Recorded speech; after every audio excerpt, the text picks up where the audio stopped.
শুভ সকাল বন্ধুরা, কেমন আছো সবাই? আশা করি ভালো আছো।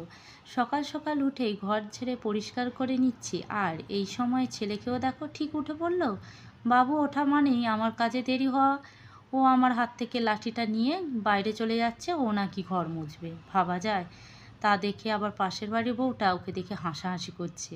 আমিও কিছুক্ষণ দাঁড়িয়ে থাকলাম, তাই মোছা কমপ্লিট করে চলে গেলাম একদম স্নানে। স্নান করে এসে সিঁদুর পরতে পরতে ঘরে যেন বাবা ছেলের হাসি শুনতে পাচ্ছি।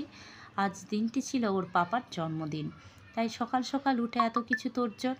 এদিকে দেখি পাপা আর ছেলে মিলে মাটিতে শুয়ে কুস্তি করছে। আমিও দাঁড়িয়ে না থেকে চলে গেলাম পুজো করতে। পুজো করে নিয়ে ছেলেকে টিফিন রেডি করে দিলাম, আর আমরাও সাথে সাথে টিফিন রেডি করে নিলাম। ছেলেকে টিফিন খাইয়ে নিজে চলে গেলাম রান্না বান্নায়। যেহেতু দিনটি ছিল জন্মদিনের, তাই তো 5 তরকারি ভাত আর পায়েস করতেই হবে। এদিকে ছেলেও খেলে ক্লান্ত হয়ে